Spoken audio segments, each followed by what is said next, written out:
وبيلين فيا هواسا وبين كم نولاسا ودونو سنتن كليسا يا ددا واليا دجيسا oduu gammachiisa jiraattota aanaalee godina Harargee Bahaatti argamtan maraaf akkam nagayaa fayyaa kafuuna kaashamaa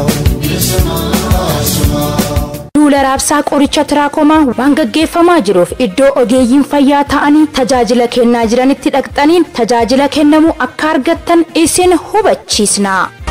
وبيلين فيا هواسا وبين كم نولاسا ودونو سنتن كليسا يا ددا واليا دجيسا dhukkubni tiraakomaa qulqullina fuula eeguu dhabuun kan nama qabuu fi dhukkuba qaroo dhabummaa fiduudha. Dhukkuba tiraakomaa ittisuuf yeroo hunda fuula dhiqachuu qulqullina naannoo fi dhuunfaa eeggachuun akka barbaachisu.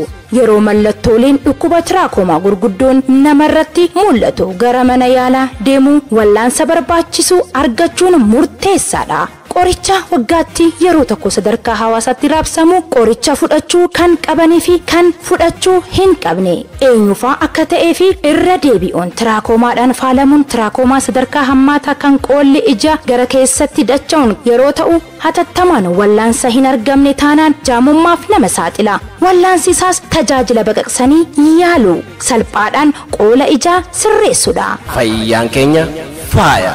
tajaajilli baqaqsanii yaaluu qoola ijaa buufata fayyaa dhiyoo keessan jirutti kafaltii tokko malee walabaan kennama.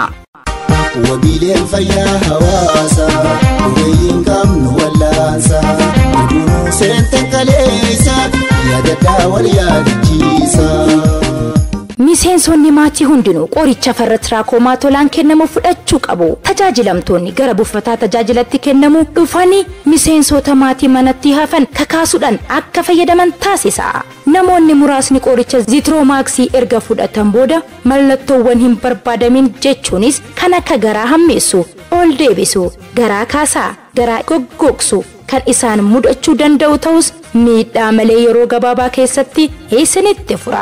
ziitiroomaksii fudhachuun dura nyaata nyaachuu fi qoricha erga fudhattan booda bishaan baay'isanii dhuguun wantoota osoo itti hin yaadamin sababa qorichaan dhufan hir'isa.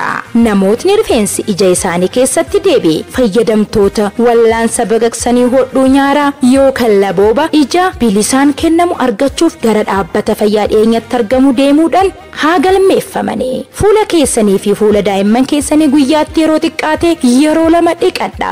yeroo hunda mana fincaanitti fayyadamaa. mana fincaanitti yeroo deebitan harka keessan saamunaan yookiin daaraadhaan dhiqadha. hubachiisam miseensonni maatii hundinuu qoricha farra tiraakomaa yeroo fudhachuuf dhuftan bishaan dhuunfaa qabattanii akka dhufuu qabdan gamanumaan isin hubachiisna.